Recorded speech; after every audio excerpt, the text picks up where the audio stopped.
Welcome back, and thank you for tuning into Cheating Tales Lab. We appreciate every single one of you. We'd love to know what part of the world are you watching from right now. Let us know in the comments. Now, let's dive into today's story.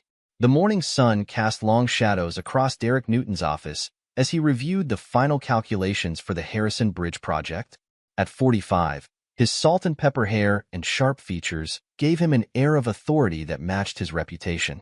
The wall behind his desk displayed numerous awards and certificates, testament to his ability to turn failing infrastructure projects into resounding successes. Mr. Newton? His assistant Sarah poked her head through the door. The board meeting starts in 5 minutes. Derek gathered his presentation materials with practiced efficiency. Thank you, Sarah. Has finance sent the updated projections? Just came in. I've added them to your slides. Sarah handed him a sleek tablet. And congratulations in advance. Word is, the promotion's already decided. He offered a measured smile. Let's not count our chickens just yet. The boardroom fell silent as Derek presented his findings. The Harrison Bridge project had been bleeding money for months before he took over. Now, his innovative redesign would save the city millions while improving structural integrity. Remarkable work, Derek, Chairman Phillips announced after the presentation. The board has unanimously decided to promote you to Senior Project Director, effective immediately.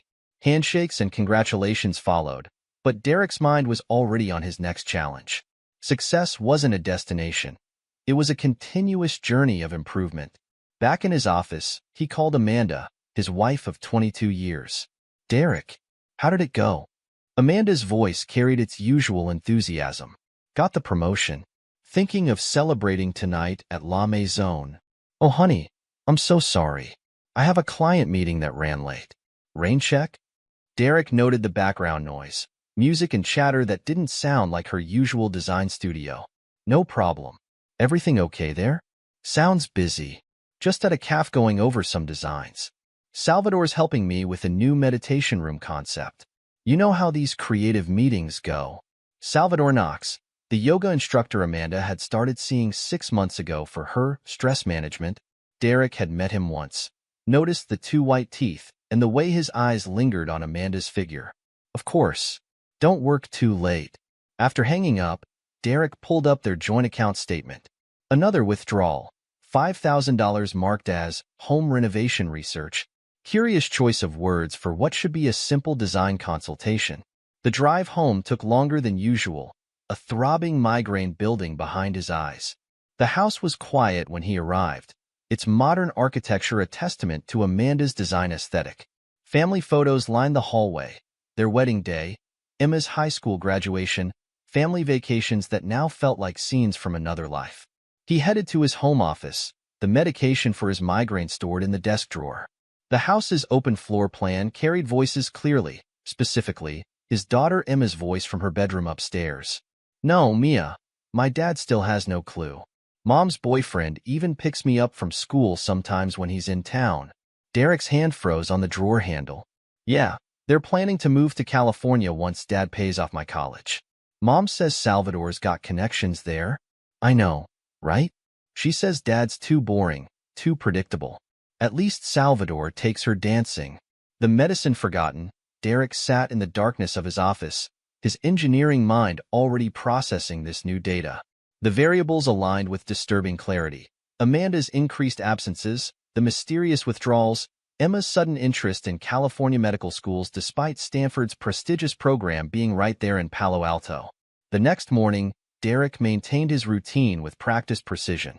Breakfast with Amanda, who chatted about her latest design project while checking her phone under the table. He noticed the small smile that played on her lips as she read her messages, the way she angled the screen away from him. Greg called yesterday. Amanda mentioned casually. The startup's doing well. That investment really helped them take off. Derek stirred his coffee. Which investment was that? Oh, from those early investors he mentioned. Amanda waved dismissively. He's hosting another business meeting today. Such a responsible brother you have. Greg's business meetings, another piece of the puzzle. His brother had always been the family charmer, the one who could talk his way out of anything. Now it seemed he was talking his way into something far more insidious. At work, Derek accessed the company's contracted investigation firm's database. Raoul Levy's profile stood out, former military intelligence, specialized in corporate espionage, known for discretion. Derek sent a carefully worded email requesting a meeting. That afternoon, in a coffee shop far from his usual haunts, Derek sat across from Levy, a compact man with watchful eyes. "Tell me about Salvador Knox," Derek said, sliding across an envelope containing his initial payment. Levy's investigation revealed the first layer of deception within days. Salvador Knox had never completed his yoga instructor certification. His real estate license had been revoked in 3 states for ethical violations. His pattern was consistent: identify wealthy women, preferably married, establish trust through wellness coaching, then slowly work his way into their lives and their bank accounts. "Your brother's startup," Levy reported, received a significant investment 6 months ago. $300,000, routed through a shell company called Knox Enterprises. Derek's jaw tightened. The amount matched several large withdrawals from his and Amanda's joint account, withdrawals Amanda had insisted were for Emma's college fund. The neighborhood played its part in the deception. Derek watched through his home office window as Linda Carlson picked up Amanda for their book club, the same book club that met at different houses each week, yet never seemed to actually discuss books.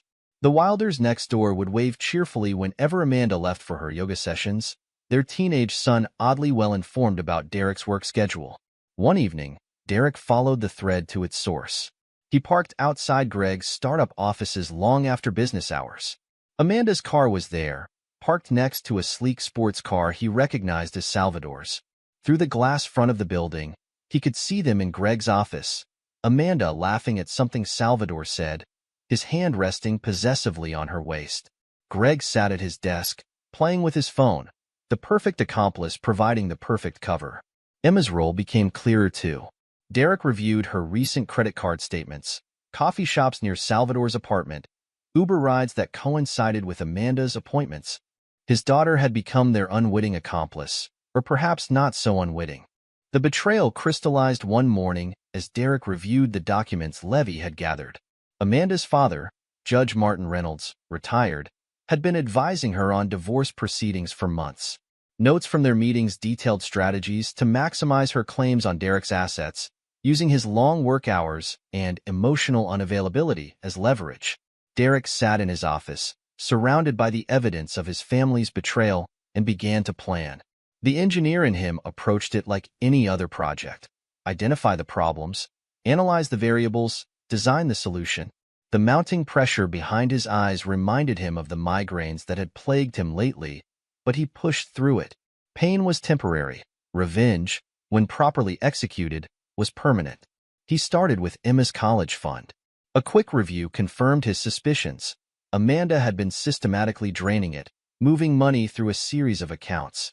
The final semester's payment was due soon, after which they probably planned to empty what remained.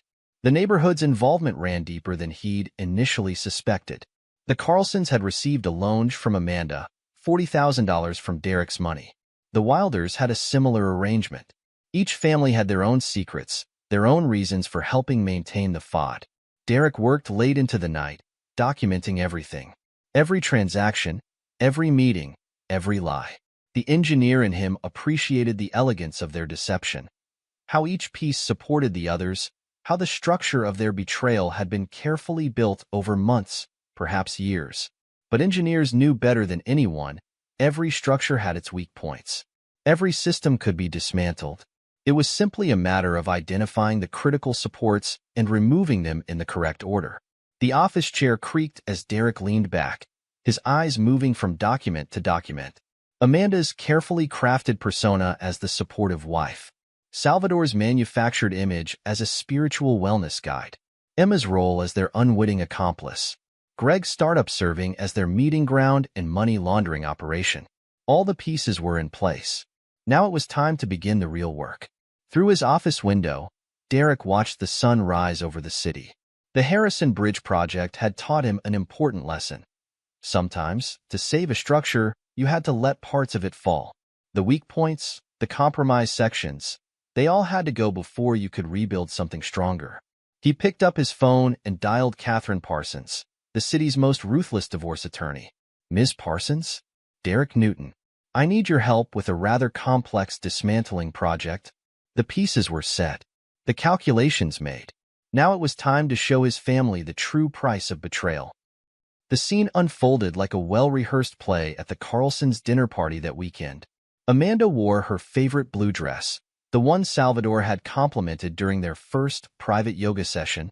She worked the room with practiced charm, touching Derek's arm occasionally for show, all while exchanging knowing glances with their host, Linda Carlson. Derek, the Harrison Bridge project is fascinating, Tom Wilder said, swirling his whiskey. Must be keeping you busy at all hours. Very busy, Amanda interjected with a laugh that didn't quite reach her eyes. Some weeks I hardly see him at all. Derek noted how Salvador, standing across the room in designer jeans and a tight-fitting Henley, smirked at this comment. The yoga instructor was playing his role perfectly, the spiritual guide offering private sessions to select clients, all while building his network among the neighborhood's wealthy wives. Dad, can I take the car tomorrow? Emma appeared at his elbow, her expression carefully neutral. I have a study group meeting. Of course, princess. Derek's voice betrayed nothing of what he knew about these study groups, how they coincided perfectly with Amanda and Salvador's meetings, how his daughter served as their lookout and alibi. Later that night, Derek sat in his home office, reviewing the latest reports from Raul Levy. The investigator had been thorough, documenting every meeting, every transaction, every little betrayal. The photos showed a clear pattern.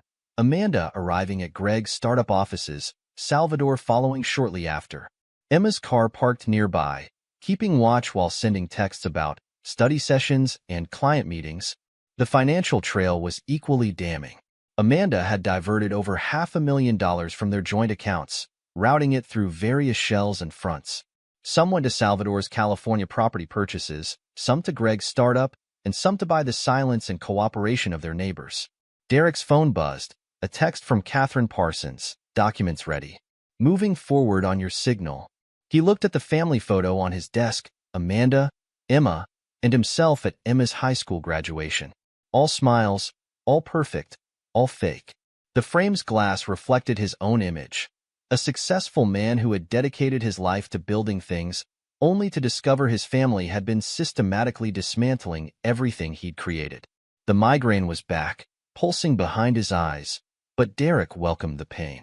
It helped him focus, helped him remember why he needed to stay sharp. In engineering, precision was everything. One miscalculation, one moment of emotional weakness, and the entire project could collapse.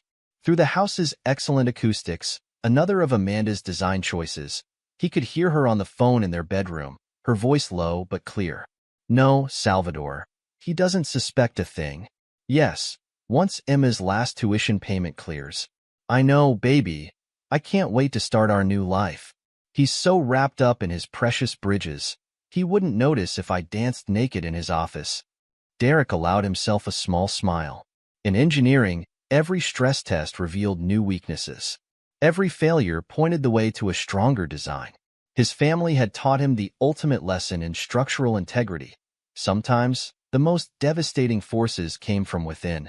He turned back to his computer and began to type. The dismantling would begin soon, and like every project he'd ever managed, this one would be executed with absolute precision. After all, he hadn't earned his reputation by leaving jobs half-finished. The first light of dawn was breaking over the horizon as Derek finished his preparations.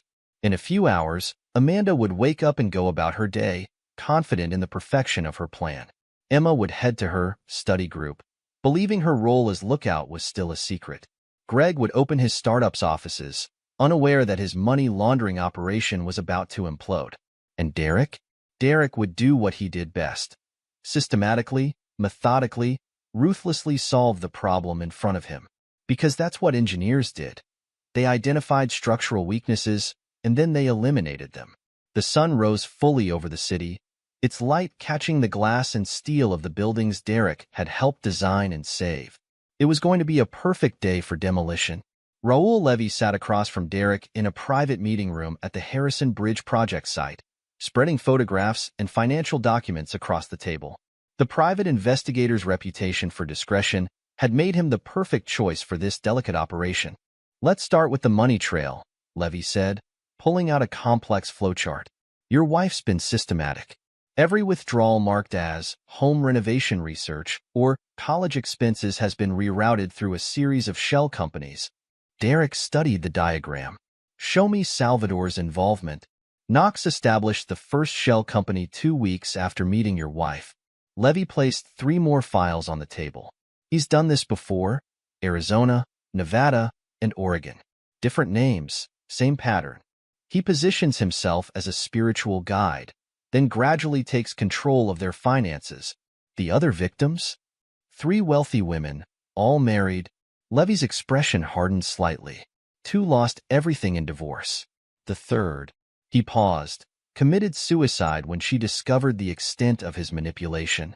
Knox walked away clean each time. Derek's fingers traced the financial flow on the diagram. The California property?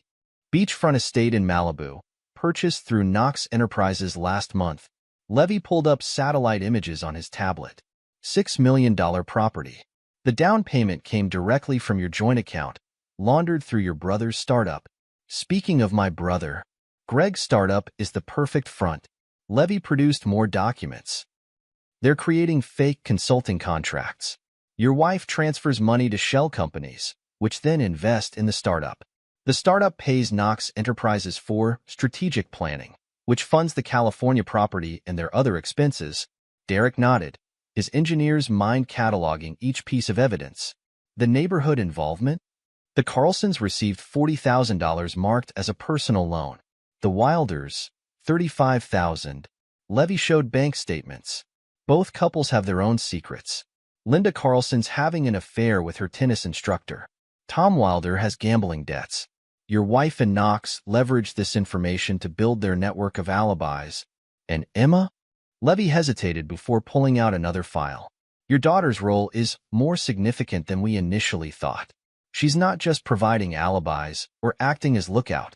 She's been helping Knox move money, delivering documents between accounts.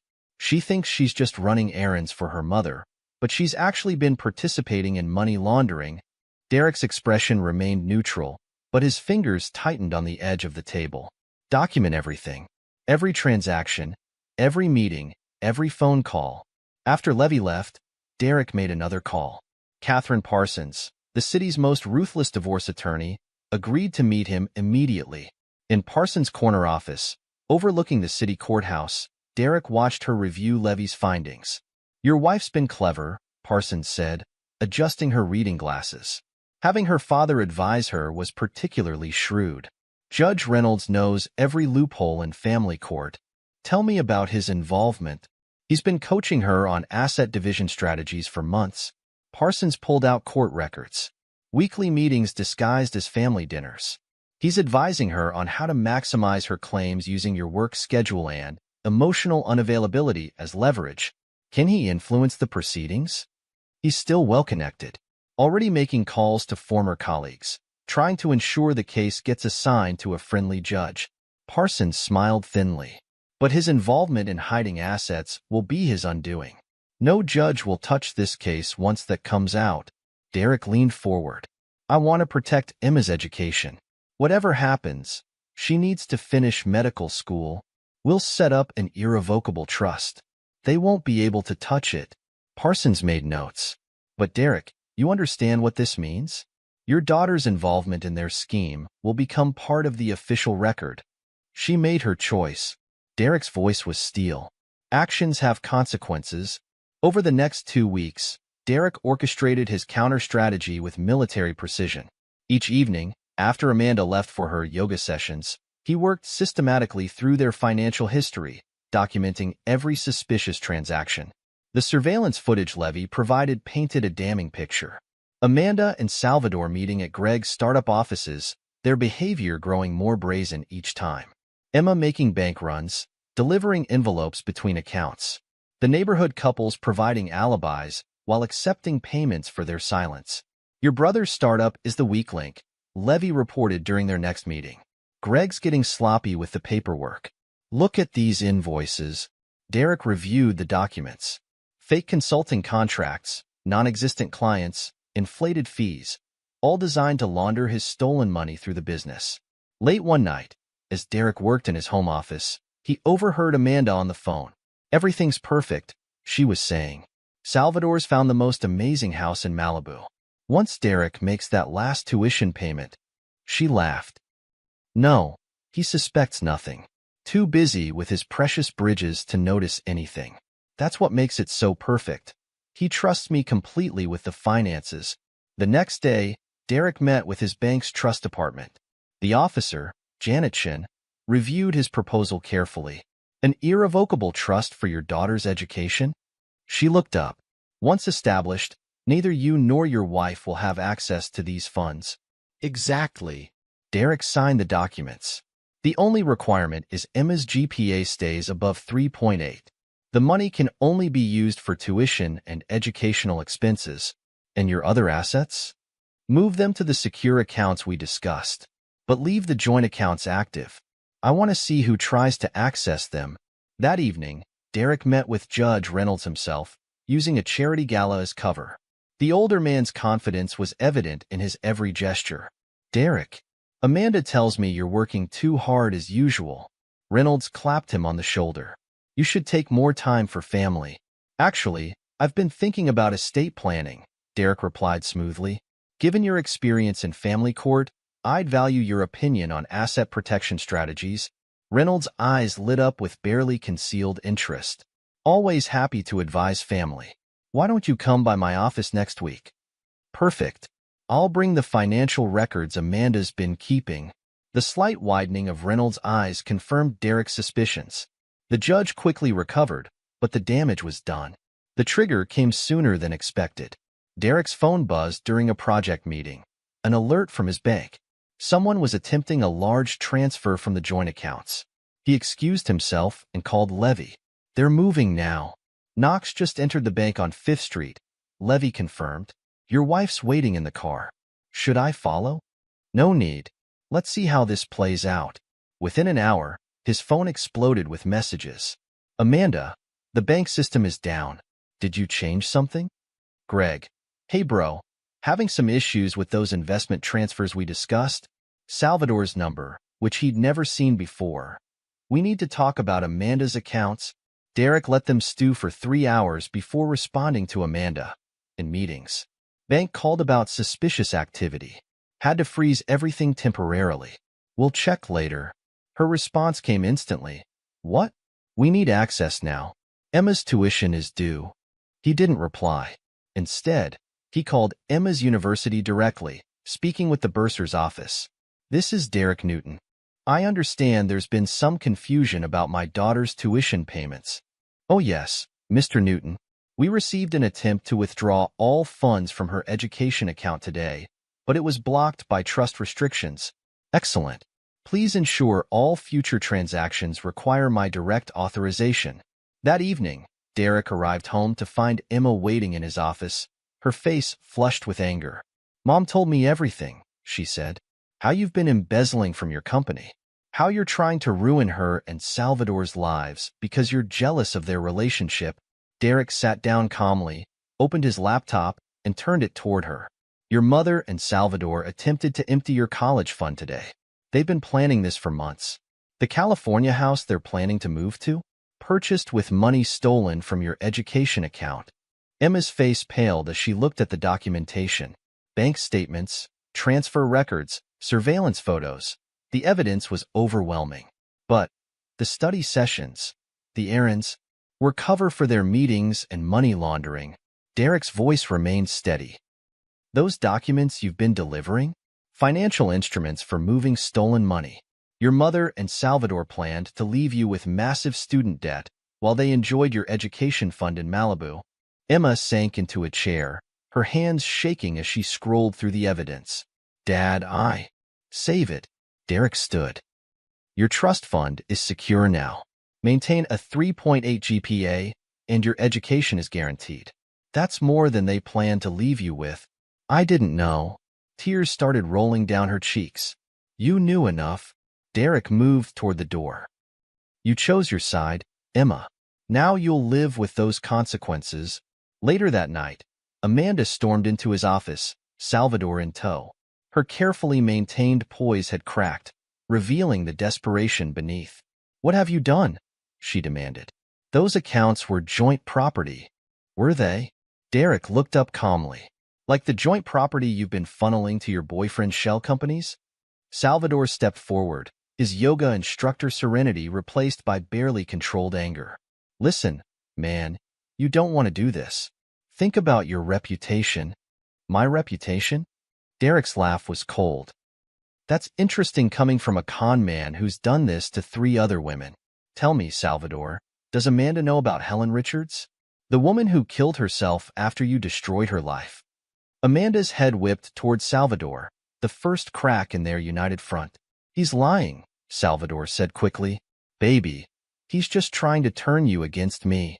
"The documentation is with my lawyers," Derek continued calmly, "along with evidence of every transaction, every meeting, every conspiracy you've orchestrated, including Emma's role as your unwitting money mule." "You wouldn't dare expose our daughter," Amanda hissed. "Our daughter?" Derek's voice could have frozen fire. "You were planning to abandon her with massive debt while you lived off her college fund. Don't pretend to care about her now. This isn't over," Salvador threatened. "Actually, it is." Derek turned back to his work. "You have until tomorrow to return the money you stole, or the evidence goes to the FBI. Your choice." After they left, Derek sat in his darkened office, listening to the sound of Amanda throwing things in their bedroom.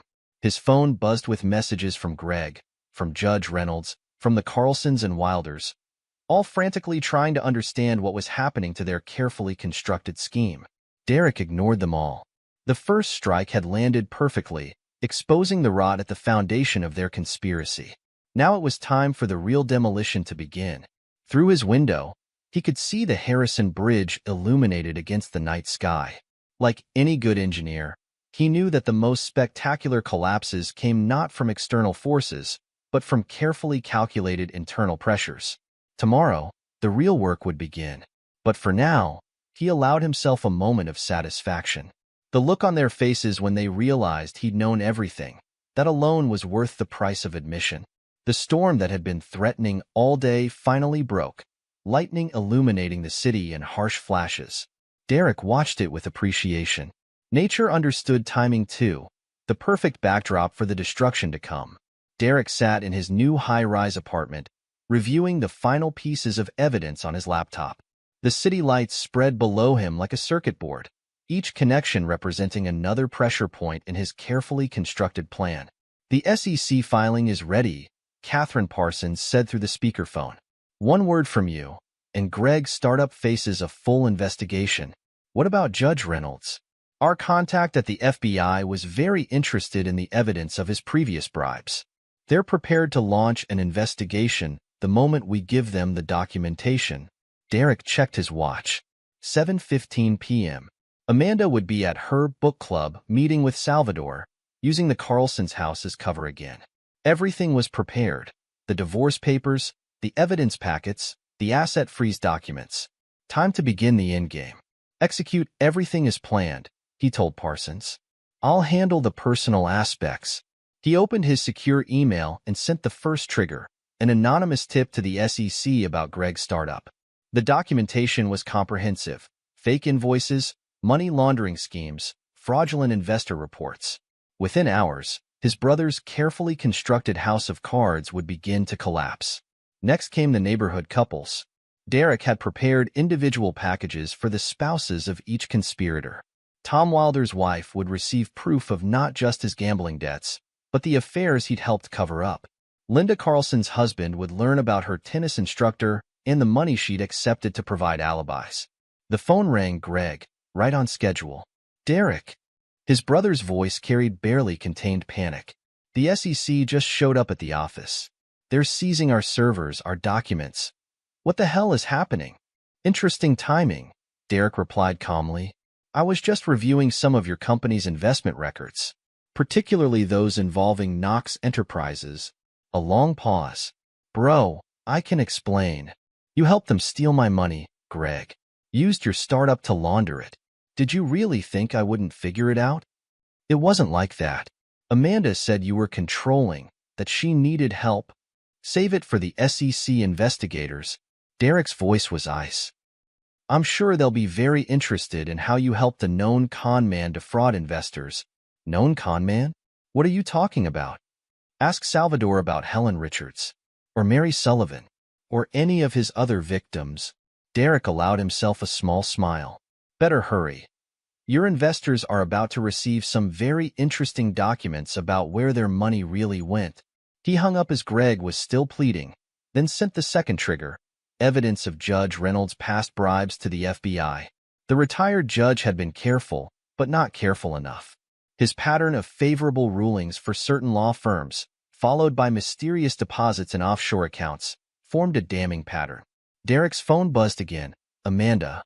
The SEC is at Greg's office, she said without preamble. What did you do? Me? I'm just a boring engineer, remember?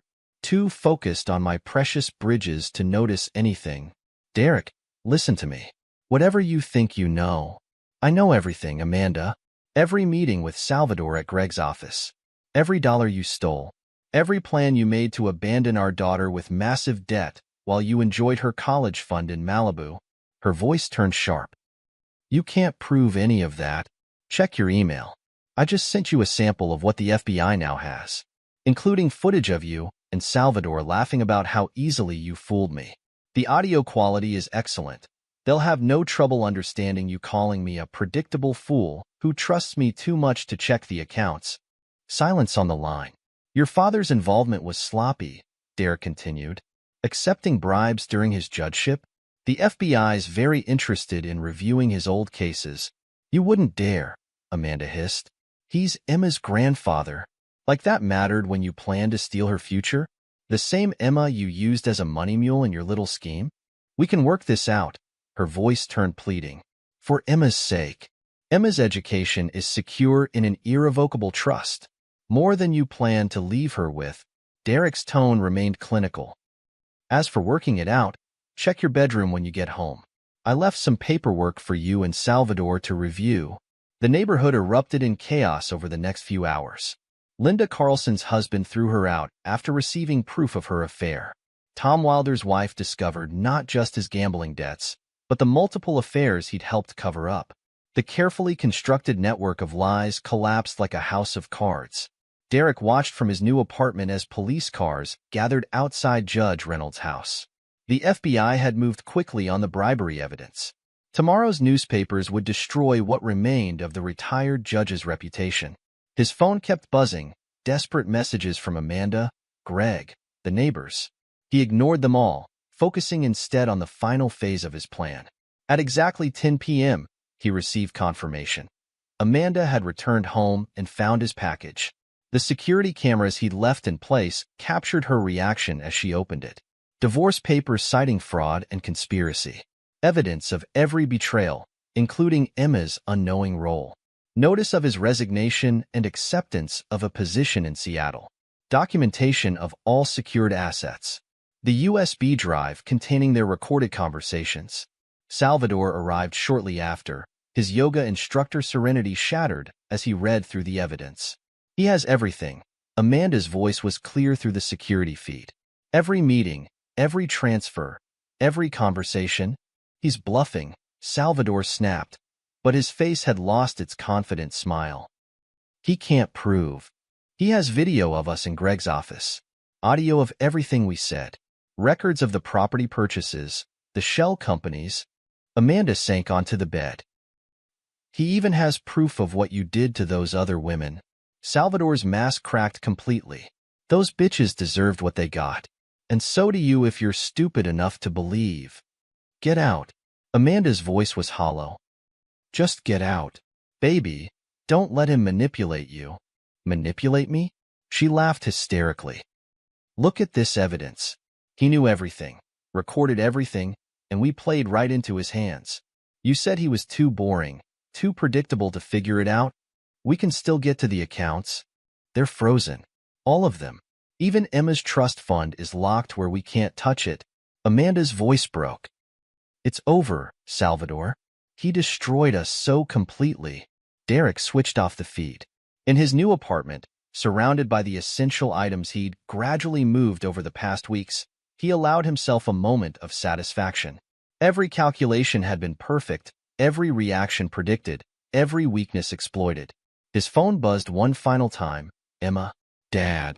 Her voice was small, broken. "I just saw the divorce papers. The evidence. I didn't know about the college fund, about what they planned." "But you knew enough," Derek replied calmly. "Every time you played lookout, every document you carried, every lie you told." "I'm sorry. Please, I didn't understand. Your trust fund is secure. Maintain a 3.8 GPA, and your education is guaranteed. That's more consideration than you showed me. Dad, please don't shut me out. Goodbye, Emma. Contact my lawyers if you have questions about the trust requirements." He ended the call and walked to the window. Below, the city continued its rhythmic pattern, unaware of the destruction he'd orchestrated. The Harrison Bridge stood in the distance, a testament to his ability to solve complex structural problems. Some people might have sought reconciliation, might have allowed emotion to weaken their resolve. But Derek was an engineer. He understood that some structures couldn't be repaired once the foundation was compromised. Sometimes, the only solution was complete demolition and rebuilding somewhere else. His phone buzzed again, confirmation that the SEC had frozen Greg's startup's assets. More messages followed. The FBI expanding their investigation into Judge Reynolds' past cases, the Carlsons filing for divorce, the Wilders' marriage imploding as more affairs came to light. Amanda's text carried desperation. "The house is half empty. Where are you?" He didn't respond. Let her discover gradually how thoroughly he'd planned this. How every item he'd owned before their marriage, every asset he'd purchased afterward, had been quietly moved and secured. Let her face the frozen accounts, the pending litigation, the complete dismantling of her California dreams. The next morning, Derek walked into his office at the engineering firm and submitted his resignation. His new position in Seattle was already secured, the contract signed, the arrangements made. But the Harrison Bridge project, his boss protested, is completed, documented, and ready for handover, Derek replied. "Like every project I've ever managed." He left the office for the last time, ignoring the messages accumulating on his phone. Amanda had discovered she couldn't access any accounts. Salvador's creditors had found him. Greg's investors were demanding answers. Judge Reynolds' colleagues were distancing themselves as the FBI investigation expanded. The local news was already picking up the stories. Prominent judge under FBI investigation. Tech startup faces SEC pro. Multiple divorce filings rock exclusive neighborhood. Derek drove to his new apartment, watching his old life disappear in the rearview mirror. He'd given them exactly what they deserved. Amanda and Salvador's dreams shattered, Greg's startup imploding, the neighborhood couples facing their own destruction, Emma learning the cost of betrayal while still receiving an education she didn't deserve. His phone buzzed one final time. Catherine Parsons. "It's done," she said. "Every asset secured, every account frozen, every piece of evidence submitted. They won't recover from this." Good. Derek looked out over his new view. "Send me the Seattle paperwork. Time to build something new." The sun set over the city, casting long shadows across the Harrison Bridge. Derek Newton had built his reputation by solving impossible problems, by turning failing projects into successes. Now he'd applied those same skills to dismantling the elaborate deception his family had constructed. Let them face the consequences of their choices. Let them understand that every betrayal had a price. He had a new life to build, and engineers didn't waste time looking back at demolished structures. The final text from Amanda remained unanswered. "How long did you know?" "Long enough," he thought. "Long enough to plan the perfect demolition." The Seattle skyline beckoned in his mind. New projects, new challenges, new structures to build. Behind him, the carefully orchestrated destruction would continue, each betrayer facing their own personal collapse. Derek Newton had given them exactly what they deserved, the perfect execution of their imperfect betrayal. Extended epilogue, 5 years later. The Seattle skyline painted a stark silhouette against the morning sun as Derek Newton reviewed blueprints in his corner office. At 50, his success had only grown. 3 major infrastructure projects completed ahead of schedule, 2 industry awards, and a reputation for turning impossible situations into triumphs. Mr. Newton? His assistant Sarah Chin knocked on the door. The mayor's office called. They want to fast-track the waterfront development project. Send them the preliminary assessments, Derek replied, not looking up from his work. And the background check on that new engineering firm? Just came in. Clean record, solid financials. Sarah hesitated. Also, Ms. Parsons called from back east. She said you'd want to know about some developments. Derek nodded, already reaching for his phone. Catherine Parsons had kept tabs on the aftermath of his departure, monitoring the collapse of his former life with professional thoroughness.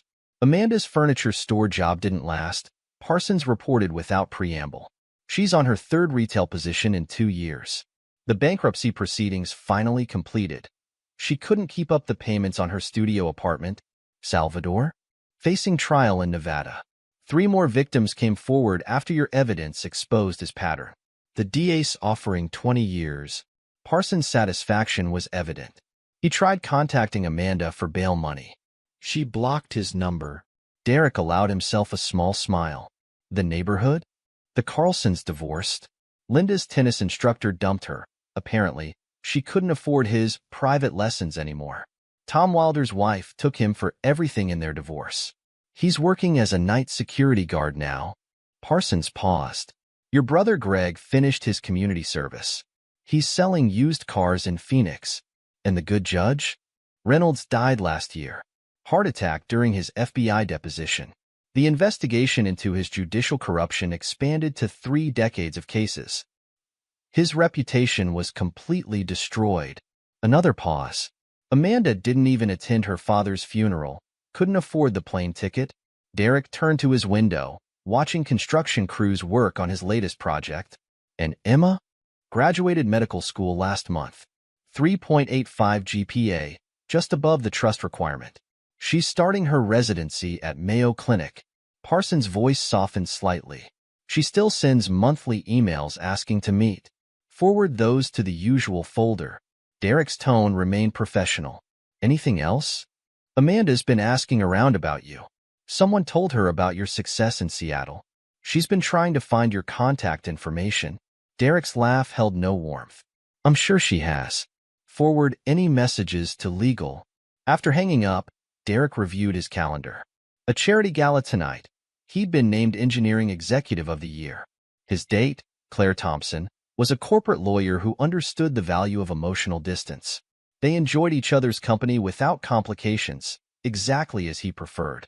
His phone buzzed, an email notification. Emma's monthly attempt at contact. Dear Dad, graduated medical school last month. Starting residency at Mayo Clinic. I know you already know this. You've managed my trust fund perfectly, like everything else. I understand now what you taught me about consequences. Every time I make hospital rounds, I remember how methodically you exposed our betrayal. Mom's not doing well. Salvador's trial is all over the news. She finally admitted everything. How they planned to steal my future. How she used me to help deceive you. She's working retail again. Can barely make rent. I know I don't deserve forgiveness. But I've learned from your calculated response. Ensuring my education while severing emotional ties was its own form of perfect revenge. You made sure I'd succeed while never letting me forget the price of betrayal. If you're ever willing to talk, love, Emma. Derek archived the email without replying. His daughter had learned her lesson. Success tainted by the knowledge of what she'd thrown away. Some bridges, once burned, should stay demolished. Across the country, Amanda Newton, now Amanda Reynolds again, locked up the small furniture store where she worked. At 47, the stress of the past 5 years had taken its toll. Her designer clothes were long gone, replaced by off-the-rack retail uniforms. The plastic name tag reading, assistant manager, felt like a constant reminder of her fall. Her studio apartment waited, walls bare where expensive art once hung. The TV was tuned to news about Salvador's trial. 3 more wealthy women had come forward, describing the same pattern of manipulation and theft. His smooth yoga instructor persona had cracked during cross-examination, revealing the predator beneath. She thought about Derek sometimes, Seeing his name attached to massive successful projects, the local news had covered his latest award. He looked distinguished in the photos, power and confidence evident in every line. The woman on his arm was elegant, professional, everything Amanda had thrown away. Her phone held hundreds of unsent messages to him. Apologies, explanations, pleas for help. None of them mattered. Derek had orchestrated their destruction with the same precision he brought to his engineering projects. The evidence he'd gathered had been comprehensive, the timing perfect, the execution flawless. A text from Emma lit up her screen. "Mom, saw the news about Salvador's trial. Are you okay?" Amanda stared at the message. Her daughter's success felt like another part of Derek's revenge, ensuring Emma achieved everything they'd planned to steal from her, while making sure she understood exactly what her betrayal had cost. Across town, Greg Newton arranged cars on his used car lot. The Arizona sun beat down mercilessly, making his cheap suit stick to his skin. The SEC investigation had destroyed more than his startup. His reputation in tech was ruined, his assets seized, his investors' lawsuits still pending. He'd tried contacting Derek multiple times over the years. His brother's response had been silence, broken only by formal communications through lawyers. The precision of Derek's revenge still stunned him. How he'd gathered evidence for months, planning the perfect moment to trigger their collective destruction. In Nevada, Salvador Knox sat in county jail, awaiting trial. His designer yoga wear had been replaced by prison orange, his confident smile erased by the weight of evidence against him. Derek's meticulous documentation had exposed decades of cons, leading more victims to come forward. His latest lawyer, a public defender, had been blunt. "Take the plea deal. 20 years is better than what you'll get at trial." Salvador had tried contacting Amanda, hoping she had hidden resources. Her response had been to block his number. The woman who'd once planned to share his Malibu dream now wouldn't even accept his calls. Back in Seattle, Derek left his office for the charity gala. Claire waited in the lobby, elegant in a blue evening gown. "Congratulations on the award," she said, accepting his offered arm. "Though I heard some interesting gossip about your past." "Ancient history," Derek replied smoothly. "Thoroughly documented and filed away." Claire smiled, understanding perfectly. They made a striking couple, successful, controlled, emotionally distant. Exactly what Derek required now. The gala celebrated his latest triumph. Another failing project turned successful, another impossible problem solved. His acceptance speech was professional, focused on engineering excellence and project management precision. Only he knew that his greatest project had been the systematic dismantling of his betrayers' lives. Every detail planned, every reaction predicted, every consequence precisely calculated. Later that night, Derek stood in his penthouse apartment, watching his city sparkle below. Seattle had welcomed him, rewarding his expertise with greater successes. His new life was exactly what he designed: controlled, profitable, and free from emotional complications. His phone buzzed with another news alert. Yoga instructor faces 20 years for fraud scheme. Salvador's unshaven face filled the screen, his yoga serenity replaced by desperate fear. Another email from Emma arrived. "Dad, finished my first week of residency. Still learning from your lessons about consequences." Amanda's latest attempt to contact him had been blocked by his lawyers. Greg's monthly request for reconciliation went unopened. Judge Reynolds' posthumous disgrace continued to unfold in legal journals. Derek allowed himself a moment of satisfaction. 5 years had proven the perfection of his revenge. He had crafted their destruction as carefully as he designed his bridges, ensuring their punishment was both complete and enduring. The Seattle night stretched before him, full of new projects and opportunities. Behind him, the wreckage of his former life served as a constant reminder. Every betrayal had its price, and Derek Newton knew exactly how to collect. He turned back to his latest blueprints. The past was thoroughly documented and filed away. He had new structures to build, new challenges to solve. And if his success served as a constant reminder to those who had betrayed him, well, that was just another perfectly calculated outcome. The price of betrayal had been high, but Derek had made sure they all paid in full. This is where our story comes to an end. Share your thoughts in the comment section. Thanks for your time. If you enjoy the story, please subscribe to this channel. Click on the video you see on the screen, and I will see you there.